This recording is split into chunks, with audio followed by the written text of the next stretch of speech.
سیاسی رہنماؤں کا بانی پی ٹی آئی اور توشہ خانہ 2 کیس کے فیصلے پر رد عمل۔ رانا ثناءاللہ نے کہا کہ بانی پی ٹی آئی کو کسی دوسری جیل منتقل نہیں کیا جا رہا۔ ملاقات قانون کے مطابق ہو تو کوئی اعتراض نہیں، افراتفری کی اجازت نہیں دی جا سکتی۔ سینیٹر طلال چودھری نے توشہ خانہ 2 کیس کو اوپن اینڈ شٹ کیس قرار دیتے ہوئے کہا کہ اعتراف کے بعد سیاسی بیانیہ بے معنی ہے۔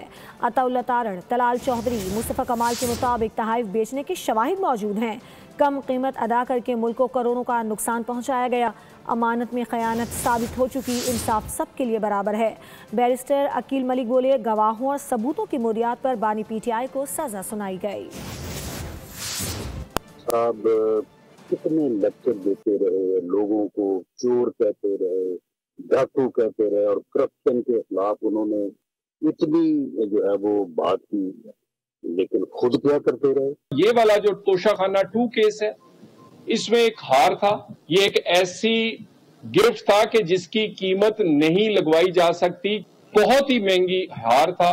اس ہار کو نہ صرف انہوں نے مس ڈکلیئر کیا، اس کی انڈر ویلیویشن کروائی۔ اگر عمران خان صاحب کی سب کچھ مرضی سے ہو رہا تھا تو جب تو وہ قصوروار ہیں، اگر ان کی مرضی سے نہیں بھی ہو رہا تھا اور ان کے گھر سے ہو رہا تھا تو جب بھی وہ قصوروار ہیں، کہ اگر وہ اتنے انکمپیٹنٹ ہیں کہ وہ اپنے گھر کو ٹھیک نہیں کر سکتے، نہیں دیکھ سکتے، تو ان کو پھر اتنے بڑے عہدے پہ رہنا نہیں چاہیے۔ شرا بی بی اور عمران احمد نیازی صاحب نے ایک پورا کاروبار بنایا ہوا تھا اپنے گھر میں، توشہ خانہ 1 کے جو تحائف تھے ان کو انڈر ویلیو کر کے اور یہ ریٹین کر لیے گئے، ان کو انڈر ویلیو کرنا یہ فراڈ کا جرم ہے۔ پروسیس کمپلیٹ ہوا، اور پروسیس جب کمپلیٹ ہوا تو آپ نے دیکھا کہ وہ گواہان، وہ ان کی سٹیٹمنٹس جس پہ انہوں نے جرح بھی کی، پھر ان کو پورا صفائی کا موقع بھی ملا، تو ڈیو پروسیس اور فیئر ٹرائل کے تمام تقاضے پورے کیے گئے۔ اور سبسکرائب کریں اور بیل دبائیں تاکہ کوئی خبر رہ نہ جائے۔